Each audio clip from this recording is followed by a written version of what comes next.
Hello, everybody, and welcome to a very impromptu session for Devops for everyone. I'm joined, as you can see on the screen, by Mitch and Jersey. Hello, guys. Hello. Good to see you both. There are a couple of people that we're waiting on, but they'll come along as and when. So if you're watching live, thanks very much for joining us. For those that are not here live, the session will be recorded and posted in the usual places like YouTube. So, guys, what I thought we'd do before we go into your key takeaways from KubeCon is if you'd like to just introduce yourselves, who you are, what your role is within the Kubernetes world, what company you work for, and then we'll go into KubeCon. So, Jersey, would you like to go first? Sure. My name is Jerzy. Yeah, sorry. I actually feel quite still a bit of rough, sore throat after the KubeCon in Valencia because the temperature difference was quite huge between like public transport and like everything else there. Yeah. So I'm from like quite small service company. So we work in a European market and working mostly with AWS, Kubernetes, serverless, and any kind of cloud-related stuff.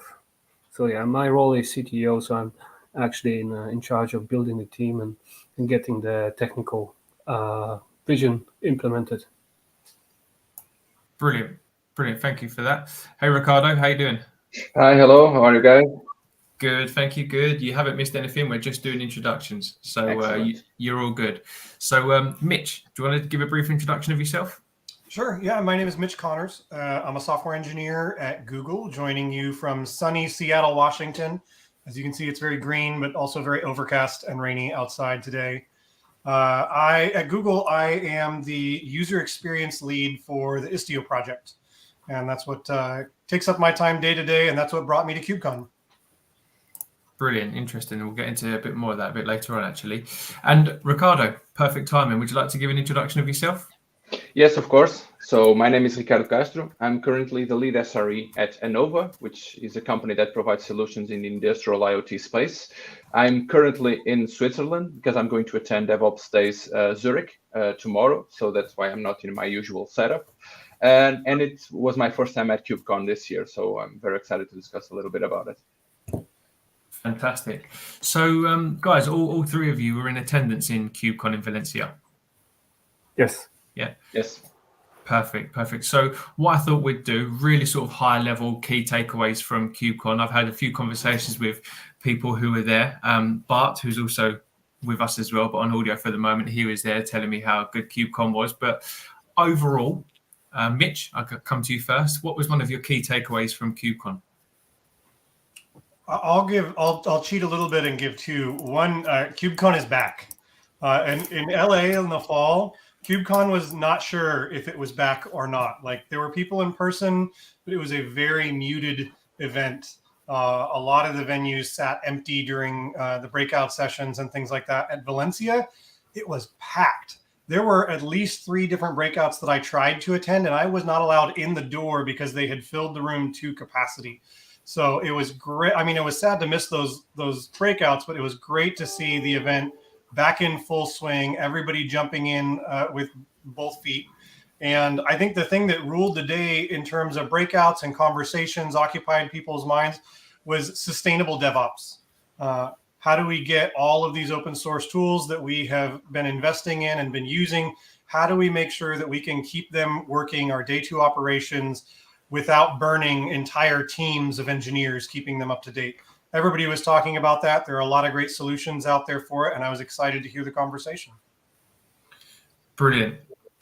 Jersey, Ricardo, before we go on to your key takeaways, did you get the same sort of feeling from Mitch, or is that kind of like quite an interesting point of view for you to hear? Yeah, it was quite huge venue. A lot of people around. So I was actually in the situation like Mitch that I couldn't get to some places I wanted.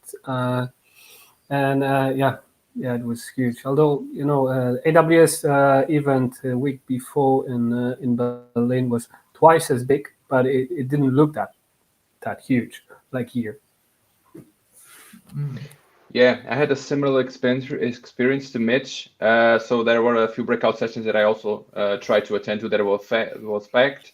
And I was sad because I couldn't attend, but I was very excited to see like everyone coming together after almost 2 years of non-physical events. So it was really, really great to see. And like Mitch was saying, there was a lot of discussion about sustainable DevOps, how we get those practices to actually be sustainable. And there are a lot of great solutions. There was a lot of hype about some technologies that are starting to emerge, that we can go into that a little bit later then. Yeah, absolutely. Yeah. Just on that point as well, you know, when you're saying about not being able to get into the breakout sessions, I think you all experienced that over the last 2 years where KubeCons have been virtual. Even though you could just dip in and out when you wanted to because it's on your screen, I still don't feel like you got as much value. Even though you missed some in person, you still get much more value from being there and talking to people, networking, shaking their hand and asking them personal questions, you know? Yeah, absolutely. So at least for me, one of the most valuable things of attending conferences is actually meeting people, discussing ideas, just bumping into people in the hallways, discussing whatever is on your mind. Because just to deliver content, we have several platforms. So that the real value, really experience of going to conferences is actually meeting people and shooting ideas back and forth. Yeah. Yeah, absolutely. So, Ricardo, we'll stay with you then. What was one of your key takeaways from this year's KubeCon? So, like what you were saying, and Mitch referred to, that whole thing about sustainable DevOps, that was a big push for that, big interest in the community about that. We see companies getting bigger and bigger, systems getting larger and larger, and we can't just keep up just adding engineers to the problem. We already know that the more engineers we add to the mix, things are not as easy with a lot of people. So we have to find ways, we have to find solutions, technology solutions, organizational solutions to these problems. We saw lots and lots of hype in around things like cluster API and crossplane, so technologies that actually try to address the way that we manage infrastructure as code in a different way. So I think that all that around that was actually one of my main takeaways of the whole conference. Actually, the hype around how we're managing infrastructure as code. I think that's probably been a conversation that we've been having for about 2.5 years, or certainly the conversations that I've been party to for 2.5 years. And are we any closer? I don't know. I've seen a few sessions about some discussions between infrastructure as code and infrastructure as software. So there's been now some debate around that. So there's a good book from Chris Nova and Justin Garrison, who also gave a talk at KubeCon about it. And it's that concept where we actually write code that's not infrastructure as code, it's software. So we go into the declarative type of infrastructure, like we do it in Kubernetes, but possibly like declaring a database or a cluster or whatever it is. And then we have software that reacts to that and actually manages infrastructure. That contrasts to some more imperative type of solutions. We could say, like, if you run, for example, a Terraform from your machine, you're just applying some change and that's it. While you have infrastructure as software, you actually declare some state, and then you have some kind of a system behind the scenes that actually keeps tabs on that and make sure that that state becomes consistent. I think that's probably the next step in infrastructure, is that we have these kinds of systems that actually do that. If I may add to that, there was one session that I enjoyed pretty much. It was about crossplane. I have only messed a little bit with crossplane, so I had no idea of the potential. And it was one of the bigger logistical companies in the Nordic countries. I don't know if it's Denmark or Norway or whatever it is. And they're basically using crossplane to manage their whole physical infrastructure. And by physical infrastructure, I mean boats, trucks, whatever you mean. So they're actually taking it to the next level. So we can see a big shift in cloud to actually manage infrastructure, even physical infrastructure of things that people use on a daily basis being moved to the cloud. That's really interesting. It's not just the whole logistics behind it, it's the physical, like the machines like you was talking about. Yeah, exactly. They can declare what a boat is, how many sensors it has, and then people can interface with that and do changes or update them based on those declarations. Mitch, I saw you nodding on quite a bit there when Ricardo was talking. Did you get similar sort of feelings from this year's KubeCon and see some of the maybe similar talks from what he was talking about? Yeah, I think that companies now, compared to say 2 years ago before things shut down, they have a much more mature understanding of what the total cost of ownership for open source software is. So many of the conversations 2 years ago were about onboarding. And like, especially in the Istio project, we focused a ton on that. There had been a lot of pain for onboarding. We worked on reducing that. And that's an important journey for the user. But in terms of total cost of ownership, onboarding should be single digits % of your total cost of ownership of a project. You're going to need, especially for a security product, you absolutely need to be installing your patch updates as rapidly as they come out. You need to be installing security patches, because otherwise you have vulnerabilities in your core security functionality. And companies are far less naive about that now. As they go into a product, they're not really too worried about onboarding. They're talking about, what is it going to take to keep this thing running over years? What sort of operational burden am I adding on top of all of the other components that we're running in production? So I think it's a very healthy perspective for a company to have early on in the process, and it reduces surprises along the way. And you mentioned security a moment ago as well, and I wanted to come on to that a bit later as well. There's a couple of things that have been, you can't mention Kubernetes without mentioning two things alongside them. One of them is security, the other one I'll come on to a bit later. But Jesse, last but not least, what was one of your key takeaways from KubeCon? So yeah, you mentioned security. So I'll get the lead, because this is probably the biggest thing, which is I think we see quite a big shift now. So a lot of companies are actually like investing in security, and there were a lot of presentations and a lot of products related to that. So how to get the more secure infrastructure, more secure systems, and basically like everything around Kubernetes, and how to get the secure clusters. And this is the trend which is I see actually on each and every event this year, and it's probably started even a bit earlier. So people get, there's a bit of a trust problem now. So I had a few interesting conversations with people working with security and how they describe the situation. I was more interested in the perspective of the smaller like service companies, service like consultancies as well. So I was talking with a lot of people with a similar size and trying to gather what their like current problems, and the security was on top everywhere. And what they were actually stressing is that like companies are not really trusting very much at the moment each other, and you need to establish kind of like zero trust like mechanisms to actually deal with the situation, right? So yeah, a lot around security, but the crossplane as well. One of the best actually topics on the conference. I've been on probably the last presentation was about crossplane, and there were like creators of crossplane showing it hands-on, and then speaking about like the future of the project. I actually missed the one Ricardo described about like the company using it in a large scale. But I do have a backlog of presentations I want to go back to, and I went to probably 3 today. So it's still a project ongoing. Yeah. Yeah, that's the great thing. You can always just go back and refresh. But let's just, this has come out a couple of times now, so let's just stick with crossplane for a second. Ricardo, come back to you. You brought it up first. So do you want to just give us an overview of that talk you mentioned? Yeah, so quickly going about that talk. So like I said, it was a logistical company that is developing a solution for their whole platform. So the idea is that they'll be leveraging Kubernetes to actually manage their whole physical infrastructure. Like I said before, their physical infrastructure are actual vehicles, cargo containers, ships, trucks, whatever you can think of that a logistical company can have. So how are they doing that? So they're leveraging a project hosted by CNCF, which is Crossplane, and essentially Crossplane develops on top of Kubernetes.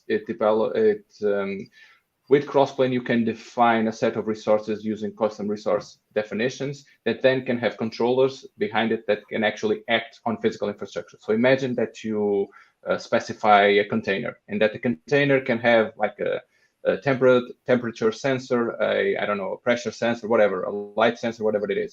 So a user of that platform can actually interact with that resource, which can be defined as a container via the Kubernetes API. And they're doing that for their whole fleet of services. So it's very, very interesting just to see something someone using that on a very large scale, and not just the usual infrastructure as code that we usually think about, like launching servers, launching a database, but actually using it in the wild in things that would be not the first thing that we would think about.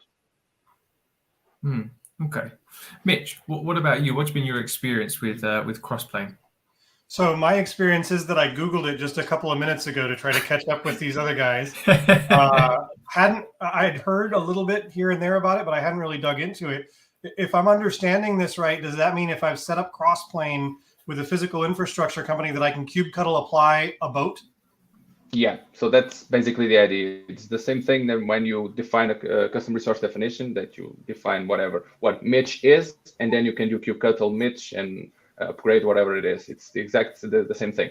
And the idea is that there are also, which is very, very cool. Yeah. Brilliant. Yossi, Crossplane, what about your experience? I know you missed the talk, but hands-on experience?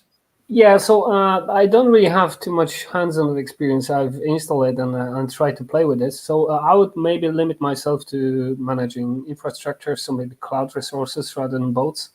But I see great potential of actually keeping everything in the same space, the language space. So basically, what you can do is to if you use Helm, you can have templates for databases for any side projects, side resources, and you can just deploy everything in one kube apply and Helm install, and this is like keeping the same language space. As I understand, it's using some kind of even like there is some Terraform going on under the ground still, but it's not visible. You really not entering the syntax of the HashiCorp product, and you're just using plain Kubernetes manifest to create resources, which is a great thing. So one thing that I really wanted to know about, and this goes back to a point I mentioned a moment ago, where there's two conversations that you always link with Kubernetes. So let's stick with security for the moment.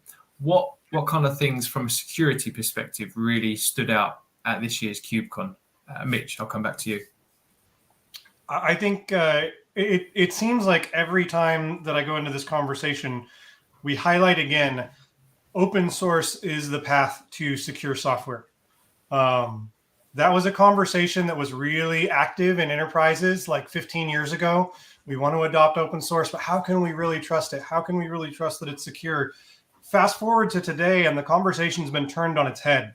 Maybe there's a proprietary package you'd like to install, but how can you trust it? In open source, everything can be done in the clear. If you've got SALSA level 4 compliance, you can trace every binary back to the computers that built it, and from there back to the developers who approved the pull requests. So really the person you're trusting is the maintainers of the project, and you can be certain that what the maintainers approved is what you're now running. When it comes to closed source software, those guarantees are really hard to provide. There's not the same level of visibility and introspection. So it's been great to see SALSA and supply chain security sort of prove out the concept that open source is the right way to do security. Yeah, interesting. I think from my perspective, one thing that I'm always asked from a recruiter's perspective when I'm, finding software engineers, backend developers, DevOps engineers, is we need DevOps engineers, but we need DevSecOps engineers more. And it's like this new term that's come out now in the last sort of few years, where there's always a need for a DevSecOps engineer as much as there is for a DevOps engineer now. So from my perspective, I certainly see that on the rise and definitely not slowing down at all. Yeah, those SALSA attestations are not valuable if you're not validating them. So there is some burden on the user to actually make use of that. Yeah. See, same question to you about this year's KubeCon, and what kind of security talks or what kind of security aspects really stood out to you? So I was actually following open policy agent. So this is kind of interesting topic for me, and it's being embedded in many products, security products. Like there were some, some mentions I was already using following. So for example, like Bridge Crew Checkov, which is kind of nice tool on a Terraform level if you work with this technology. But I would like to follow like what you just said. So you need more DevSecOps now, which is kind of, I don't really agree that this is like different really person, because security was always like big part of DevOps, even before it was really called DevOps. And like people that came from like or dev side or ops side. I was coming from dev side, so from ops side to the movement, and everything we do is it does have security built in, and it's just something you describe as DevSecOps is now just new thing for the same thing we were doing before. So just focus on finding people, just whatever title you choose. But there's mostly the same people. Yeah. I think where that's come from as well is there was such, like when DevOps, right? It's like when the term was first coined, everybody wanted a DevOps engineer. Everybody needed a DevOps engineer. So you'd get 10 DevOps engineers with all completely different backgrounds.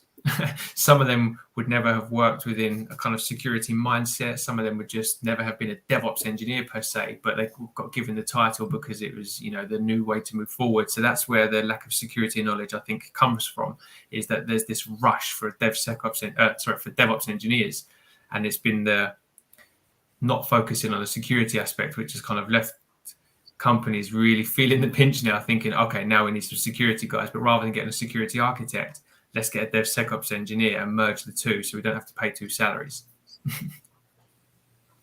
That's my experience.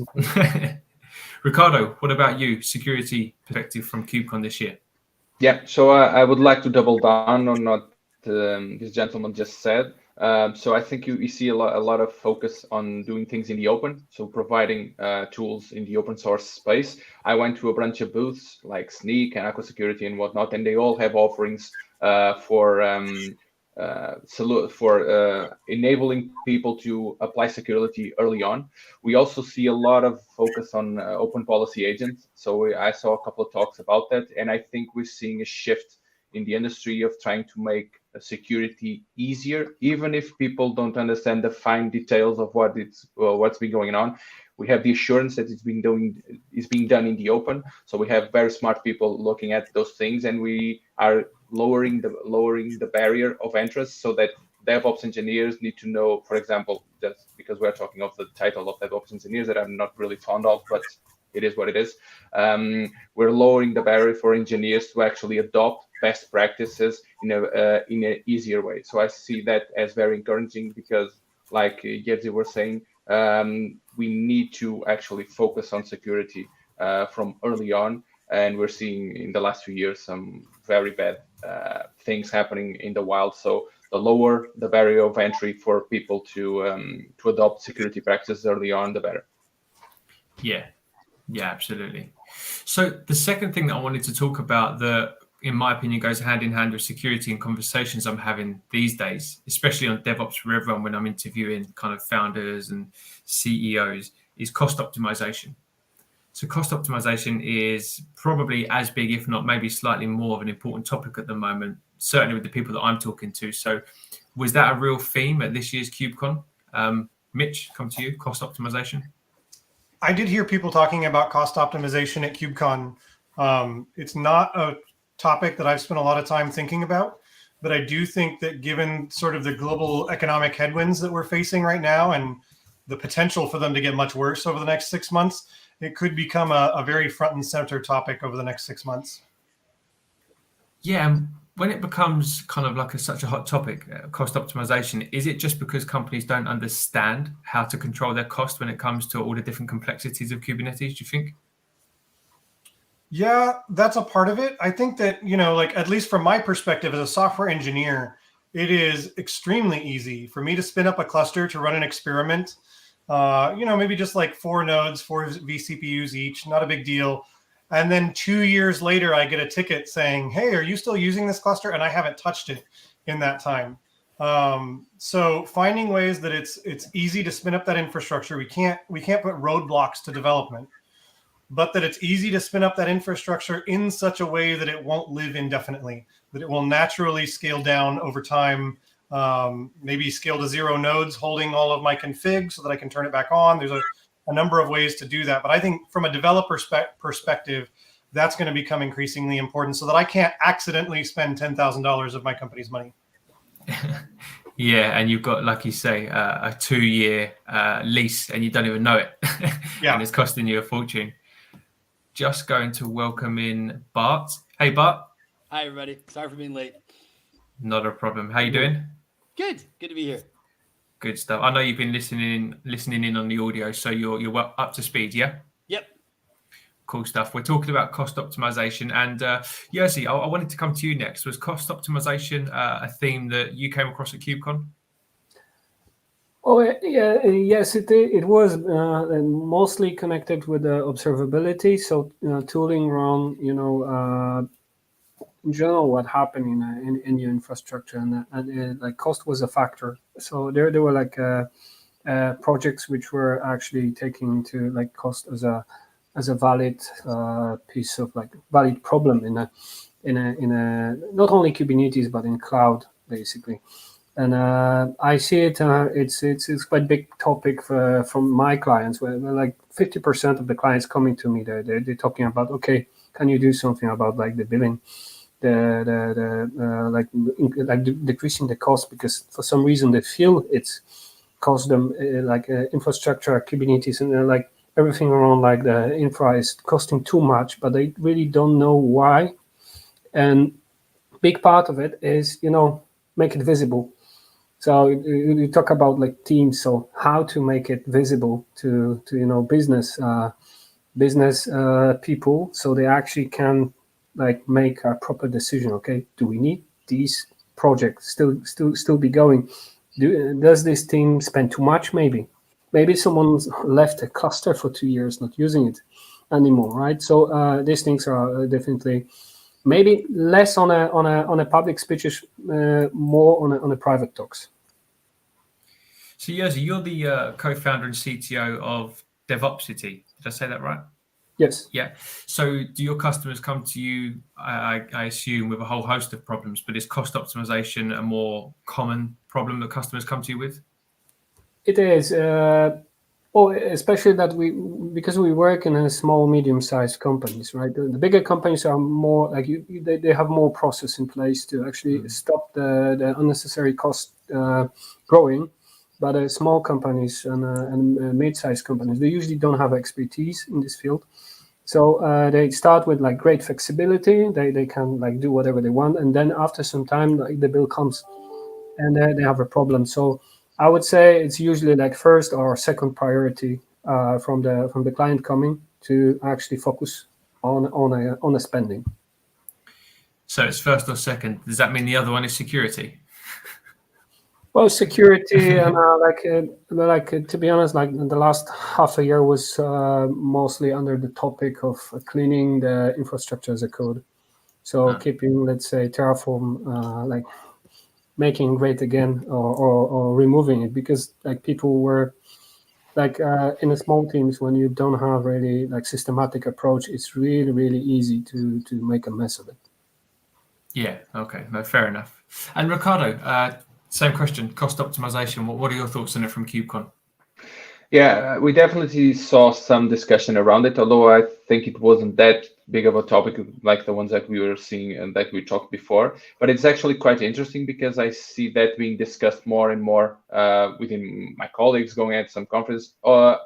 almost everyone is looking at costs, mostly trying to make them visible and then understanding where the costs are coming from. And like Jerzy was saying, a lot of people, they receive a bill and they don't have a pretty good idea why are they spending so much money, what can they do to actually reduce their costs with do they really need this or that. They can have lingering resources they're not using. Maybe they have some kind of setup that could be optimized. They could be getting the same performance or the same infrastructure, same services for less money. So I think there's a push in the industry now for that kind of understanding. First and foremost, to understand why are they spending so much money, and then what can they do to actually deliver the same kind of service but for less money. Definitely there's a discussion that I think it's getting bigger and bigger, and then we are seeing solutions like InfraCost or KubeCost actually trying to tackle that issue by exposing, for example, you can use pipelines where you can do a change in Terraform and then you could receive a PR and say, okay, so this change will cost you X amount of dollars to actually perform. Do you still want to proceed or not? So we actually seen progress on that front, and I think it's very encouraging. It's like itemized billing. Exactly. So, Bart, welcome to the chat, mate. Good to see you. Did you want to, just for the benefit of us guys and anyone watching live or listening to recording, just give an introduction of yourself? For sure. Yeah, my name's Bart. I'm originally from the US, but I've been living in Spain. So my flight to Valencia was quite quick, which is good. I've been living here for about the past 10 years. And I am the head of community at the Data on Kubernetes community. And so we did a co-located event in KubeCon, and it was a lot of fun. So yeah. Brilliant. So we covered this as like one of the first questions, but what was one of your kind of high-level key takeaways from this year's KubeCon, being in person for a change as well? Echoing what Mitch said, because I was also in LA, KubeCon is a thing and really happened. And in that sense, I think I can't speak for everybody, but I did get to moderate a couple of really good talks. But I would say the best thing was running into people. And I've been running the community for about 2 years now. So a lot of people are folks that I haven't met in person. Obviously, with travel limitations for people that couldn't go to the KubeCon in LA, it was a chance for a lot of people to meet offline, and that for me was definitely the highlight. Yeah, and I guess doing what you do, head of community, having an event in person is just a complete game changer. Absolutely. How were you managing to run KubeCon events previously when they was all online like this? How is that working? Very carefully. But this is, like I said, this is our third co-located event. We did do it 100% virtual this time. We did have some folks that came in, as we had some speakers that were giving their talks with us live with the streaming team that we had in Valencia, and other talks that were pre-recorded, as well as other ones that were live. And it's it's nothing new, or it's no secret that online events, in terms of getting engagement and interaction, it's not the same as doing it in person. So there are different things that we've learned that have worked for us. Can't say that works for everybody, but over time, we've definitely tried to keep our content shorter, and also mixing in with different kinds of entertainment breaks to make sure that people don't get saturated with too many talks all in a row. Yeah, interesting. So I think it is actually quite important to give people like a soundbite or a snippet, because it's like death by Zoom, wasn't it, at the start when we kind of went into lockdown and people were staring at screens, and then you kind of see numbers really high at the start and then they'd slowly taper off as you got past the kind of 30-minute mark. So I'm conscious of that, by the way, today. So Mitch, I wanted to come back to you, though, because something you mentioned right at the beginning was about being the lead for the Istio project. So I wondered if you could maybe just give us a bit of an insight into that, and then maybe did that tie into KubeCon this year at all? Was that a big talking point at KubeCon? Yeah, so I'm the user experience lead at Istio, which is a sort of vague and ambiguous title. It more or less means that anything that sucks about Istio that is not observability, networking, or security is my fault and my problem. So that's quite a wide scope, but I enjoy operating that way. Lately, what we've been talking about most of all is day 2 operations in Istio. It was our theme for our 2021 roadmap, and we more or less copied and pasted into 2022 because what we found is that most of our users, or many of our users, are not upgrading their Istio service mesh, which over time means that you're exposing your services to some really high severity CVEs, maybe even higher severity than the ones that you're protecting against by using MTLS and auth policies and all of the wonderful things that a service mesh brings. So I had the privilege of being, I think, the only talk on Istio at the conference. Hopefully that changes in KubeCon NA now that it looks like Istio will be joining the CNCF. But I had the privilege of joining Stefan Prodden from Weaveworks to talk about how to use their GitOps tooling in order to keep your Istio installation up to date by default, so that it doesn't require you to every month remember to check a patch release and every quarter update to a minor version. All you have to do is approve pull requests as they come in, and your production stays up to date and the upgrades are done in a very safe manner. So that was a lot of fun, and it generated a lot of interesting topics that I think will help to drive usability in Istio for the next 6 to 12 months. Cool. Jerzy, Ricardo, have you guys ever been one of the ones to complain to Mitch about a problem with Istio? Not too much, no. No, it's kind of like I never actually had a chance to work with Istio to the great extent. But in general, the topic you mentioned that stuff you need to upgrade like every month or every few months, I think it's still unsolved problem in Kubernetes space. I was actually looking for nice, good tools for in general maintenance of the cluster, and this is still work in progress, I would say, because whatever I see on the client side is that Kubernetes costs maintenance, and I've seen really clusters and infrastructure which went horribly wrong because people just didn't do that, right? So the stuff wasn't really patched in a time when it should be. Ricardo, you an Istio user? Yes, I am. I also am Flux and Flagger user, so we use both Istio, Flagger, and Flux very heavily. Actually, one of my coworkers gave a talk on a GitOps Con, which is a co-located event with using Flux, Flagger, and Istio to actually do canary deployments, dark lockdowns, and all of that, which was also very interesting. I encourage people to see it, and we've been very happy with it.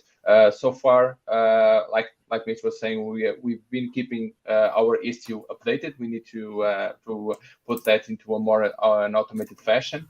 But Istio has been very, very good to us. Although we're seeing as our platform goes bigger and bigger, we're seeing the impact of Istio that it has, or with all the sidecars. So we're keeping tabs on that, and whenever we can contribute to the project, to all the projects. We have several pull requests on every project, so we're keeping tabs on the community, and we help wherever we can.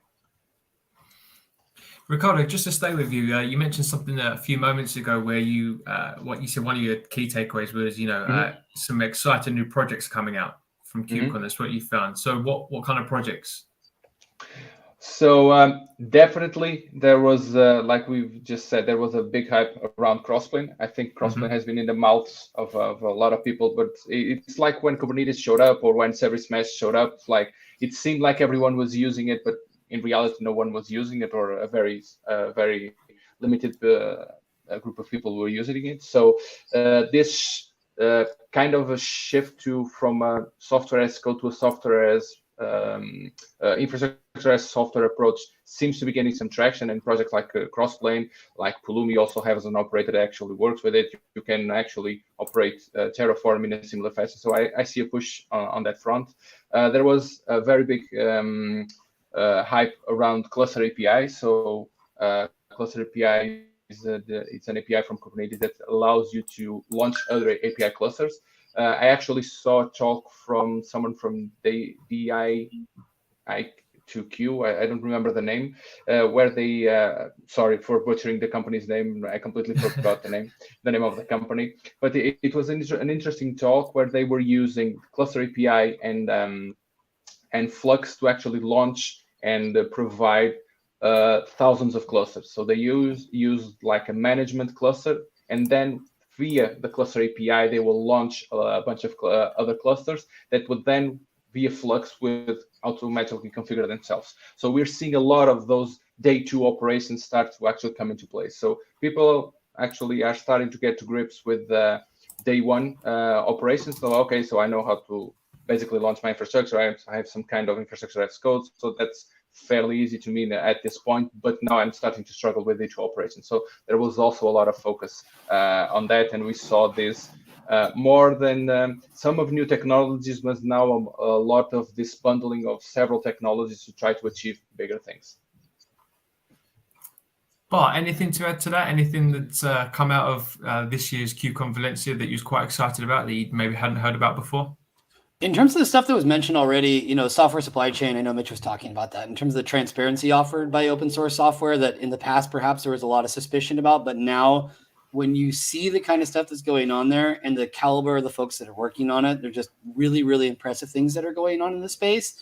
And also just echoing the overall theme of security. And, like last year, I think it was, what's the project? The folks working on Kubescape helped out taking the NSA's guide for, hardening Kubernetes clusters like further to make that more available. So I know there are already some mentions of, of OPA and also of Kyverno. So the thing of, getting the guardrails in there, policy as code. We've, in our community, we've in addition to that, the issue of vulnerabilities being caused by misconfigurations. So a lot of this being, from, my understanding, empowering developers to make good decisions. And also, sometimes that everyone is a stakeholder when it comes to security, that everyone has a role to play there, and that they can't be left out. So it's important to keep that in mind. Some folks may have come in from a different background and may not think, oh, this doesn't belong, or this isn't, my area of expertise. I do feel, though, that in a Kubernetes environment, until things, once again, just my opinion, until things get more mature, there does need to be that sort of heightened sense of awareness. So those things would be the major ones I would say that came across, across my radar. I would say echoing from the last KubeCon as well, but this one even more so because having more folks there. eBPF seems to be quite strong too, in terms of attracting interest. But yeah, like I said, in terms of other things, obviously, and with what Ricardo just mentioned as well too, getting more into this day two mindset as Kubernetes continues to mature, thinking about how these things are being done, the people that are being involved in them, and it's moving at such a pace, and also from an organizational perspective. I don't know if we're going to talk about Detroit, but like we're already planning for that. So imagine what's going to be happening next there. Anyway, there's never a shortage of activity.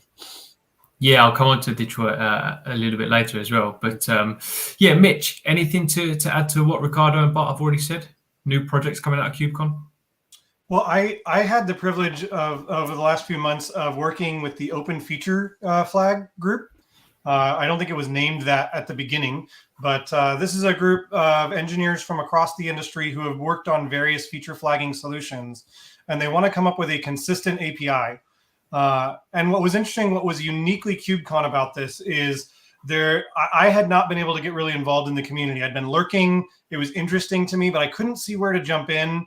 And I didn't quite understand exactly what problems they were trying to solve for their users.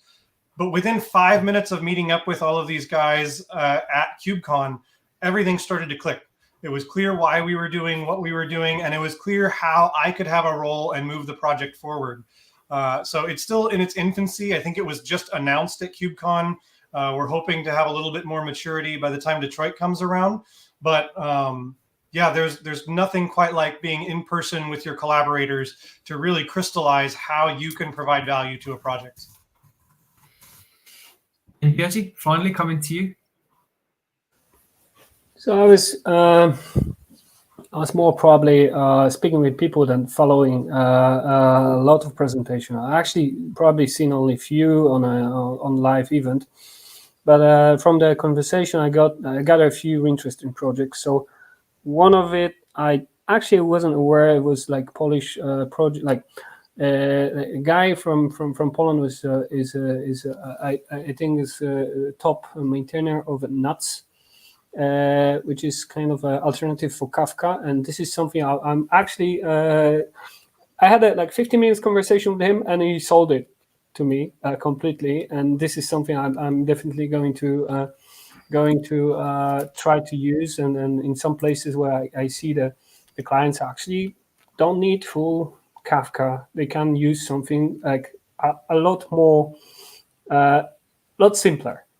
How he described it is a lot simpler concept. But I've seen like quite a few interesting commercial projects as well, products which do have or like some kind of like free tier or open source version as well. I'll be following them. This is what I take from this event for sure. And that was, did you say NUTS? N-U-T-S? I think it's NATS. So a. NATS. Okay, interesting. So that's like an alternative and a simpler version of Kafka. Yeah. It's a highly distributed way. Oh, okay. A couple of you mentioned something a minute ago, and I just want to get your take on it because you might have the same opinion, you might have a completely different opinion, but two of you said the phrase Kubernetes maturity. What do you mean by that? Mitch, I'll come back to you because you was the last one to say it. What's Kubernetes maturity? I think Kubernetes maturity is where it becomes a more boring part of your infrastructure. It's no longer something to talk about like, oh, a differentiator. My company's using Kubernetes. We're really on the cutting edge. Now it's, of course, you're using Kubernetes. How are you using it? Are you doing it in a way that is operationally sustainable? Are you doing it in a way that contributes to the stability of all of your IT infrastructure? Those are the more mature conversations I'm seeing happen in the community. Everyone nodded as soon as you started saying that. So I'm guessing everybody's opinion is the same on that, yeah? Yeah, I think it is, yeah. So in the cloud native space like Kubernetes, it's not the only solution. And of course, you always have to adapt, use the solution that best fits your case. But for most cases, Kubernetes starts to be like a de facto standard for the developing and deploying cloud native solutions. And of course, cloud providers have figured it out this a long time ago, and are making it easier and easier for people to actually launch a Kubernetes clusters and then start to developing their platform on top of Kubernetes. So I fully agree with Mitch. Great. Ricardo, just to stick with you for a second, I know you said that you're in Switzerland attending Devops Day Zurich. So what are you expecting to get from Devops Day Zurich that maybe you didn't get from KubeCon?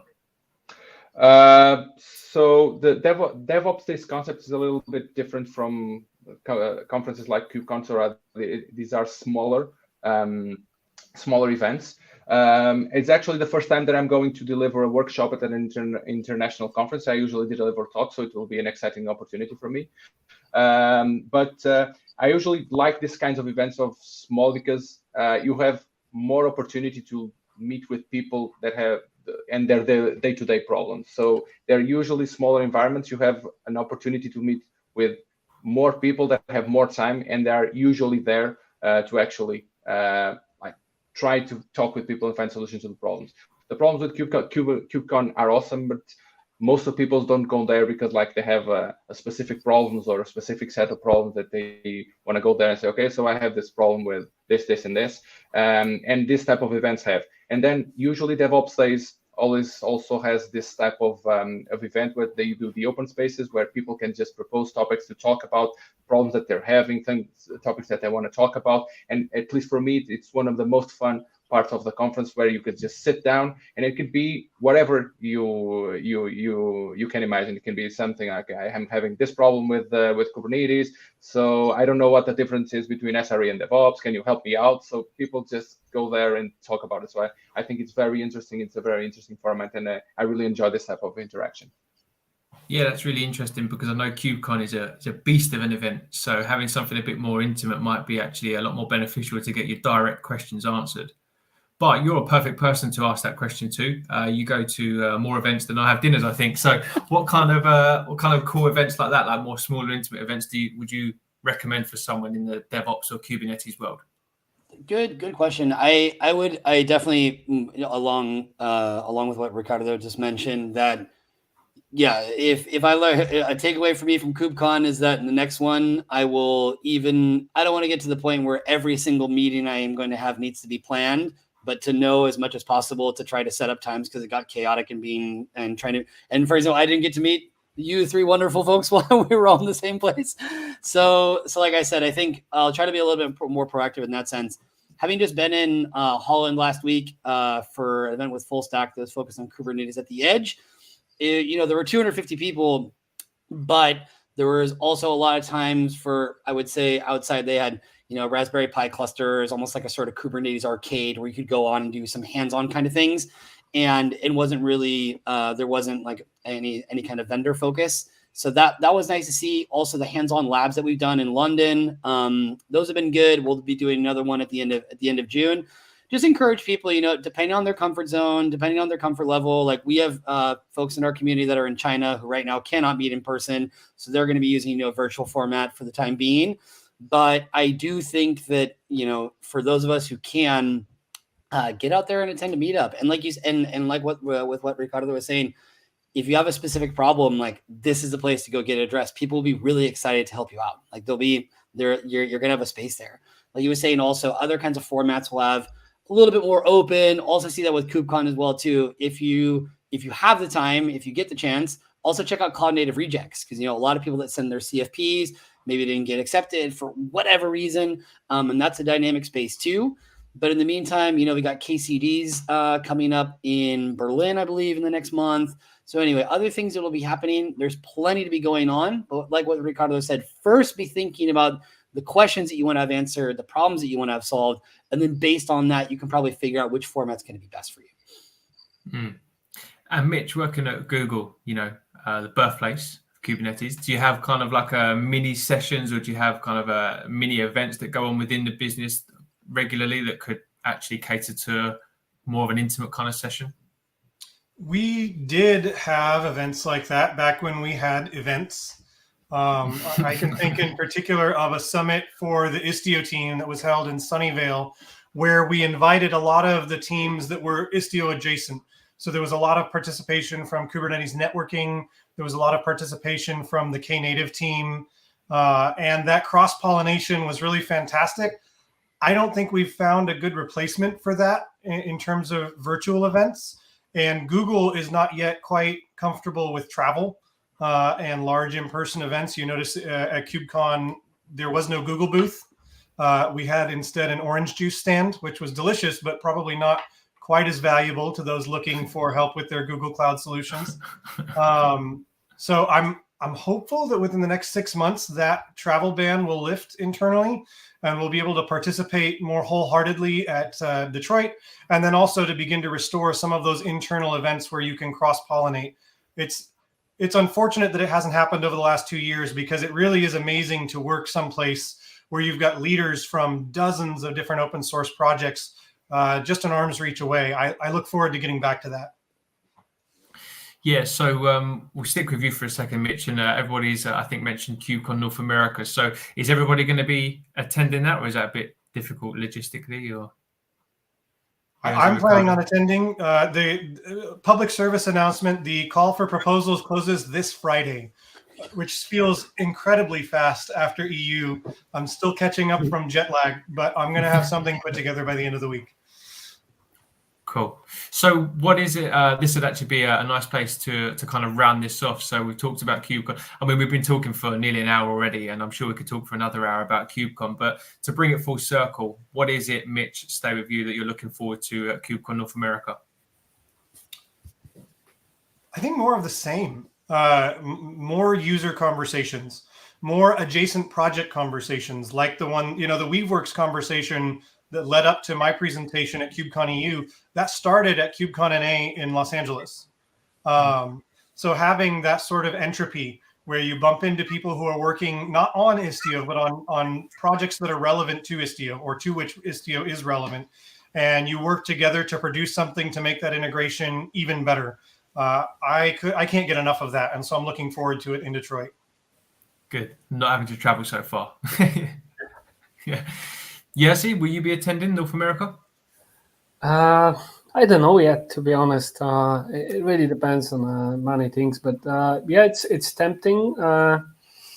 Like for me, if I were to attend, I would probably be a bit more better prepared. So I will be more planning into which session I would like to attend. So, for example, Bart, I was on Monday.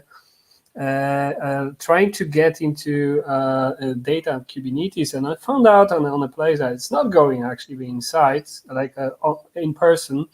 So it was kind of a fail, and I ended up watching it on my computer in a hole. But then, yeah, this kind of thing. So, but then the projects are they're really interesting stuff, really worth following. So I'll try to get into this space if I go there. But definitely, like next year, Amsterdam, it's on my radar. Yeah, but that's funny. You and I are actually talking about Amsterdam earlier because my agency's just opened an office there, so it's a great excuse for me to go over to Amsterdam and spend a week over there meeting everybody. But we'll stay with you. What are you looking forward to, or what are you expecting from KubeCon North America? With related to Jersey's point, because he's not, unfortunately, not the only one. There was a source of confusion regarding where we were going to be. Is that in Detroit we will be going fully hybrid, and so that doesn't mean that all of our speakers will be in person. I think we'll probably stick to a similar format of if for those who can be there, great. But if not, there's always the option of pre-recording or connecting virtually. And so we'll be going hybrid for the first time. Literally sent out emails yesterday to different spaces in Detroit so that we can start nailing that down, and also starting to connect. If I can make any recommendation for anybody regarding KubeCon, if you, yes, KubeCon is going to attract a lot of your attention. Give yourself at least 12 hours to do local things and not just go to every single, party or whatever. Things like free drinks are cool, but like interact with local culture, learn some stuff, connect with people. And so we're already looking at that side of things to find the best entertainers in Detroit. And there are more than a few. So I've got my work cut out for me. Looking forward to that. And then in the meantime, because what you were mentioning, Joe, since KubeCon will be in Amsterdam next year, already starting to look at some activities that'll be going on between now and then to get things started. I'm sure there'll be plenty of activities in Amsterdam to keep people busy. Ricardo, North America, what is it you're looking forward to the most? So a little bit more of the same that these guys have already told. I'm still unsure if I'm going to attend or not, but all of these guys that just said, I would like to take this opportunity to make more of an appeal to end users of technologies to go to the maintainers and talk with them, give them feedback. I know that it's very, very important for them to actually learn from end users or the problems they are having instead of working in a vacuum. Most of the projects do make a lot of effort. So this kind of events is very, very important for them. So just go out, say the problems that you're having, or just say, so I love your technology. It would be awesome if you could do this, and that, because it will help them prioritize. It will help them understand if they're going the right direction, if they're not, what they need to actually improve or not. So I think it's very, very important. And if people are attending KubeCon, just go up to the maintainers. Most of them are, at least the ones that I know, are very nice people, are open to feedback. So just go with them and have a chat with them. Yeah, absolutely. I think one of the themes coming out of this conversation certainly is that everybody is over the moon that KubeCon's back in person. So make the most of it when you can. Meet people, just go and ask the questions and connect. So guys, before I say thanks to you all and we shoot off, it's an open forum. So are there any final comments that anyone would like to share about KubeCon or Kubernetes in general? I'd love to play off of what Ricardo just said. I think end users underestimate their importance in the community oftentimes. I have heard so often from Istio users who will say, well, I don't really have anything interesting that I could share at a conference or that I could talk publicly about. We didn't do anything novel with Istio. We're just using it. I'm like, well, that's the most interesting thing you can say at a conference. Is, hey, I'm using these open source technologies and they're totally boring. They're making my life easy and I didn't have to think a lot about it. That is probably the best thing that I could hear at a conference. So if you're an end user of Istio or any other open source cloud native technology and you're sort of on the fence about submitting to the KubeCon NA proposal, go for it. It is definitely the most interesting talk that I could attend, is one that's led by users rather than developers talking about, what they've built. That's cool too, but I want to hear from the users most of all. Absolutely. Yossi, Bart, any final comments? Well, I would just say go for next KubeCon when you have a chance. It's a great place to meet a lot of passionate people, and this is simple as that. I think I agree with that, and also with what Mitch said.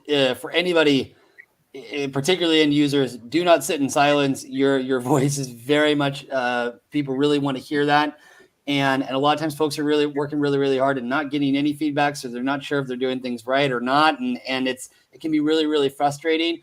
Also, it's a breath of fresh air to avoid a vendor echo chamber, things of that nature. So yeah, please, if you're an end user, no matter at what level, let yourself be heard. And also, KubeCon can be really overwhelming for everybody. So if you're not able to connect in KubeCon, don't give up on it. Send a Slack message, do a little bit of follow-up, because you do need to be heard. Brilliant. Well, guys, that's an hour. That's perfect, bang on time. So thank you so much for giving up your time to come and give this KubeCon recap. I know KubeCon is a bit of a monster event, so I think it's always good to come back and just hear from people that were there about, what it was, what kind of things they was talking about, some new and exciting projects. So really appreciate you coming on. Thank you, everybody. Thanks, Joe. Yeah. Take care. Thanks, Joe. Cheers, everyone. Take care. Bye-bye. Bye-bye. Enjoy your days, guys. Bye.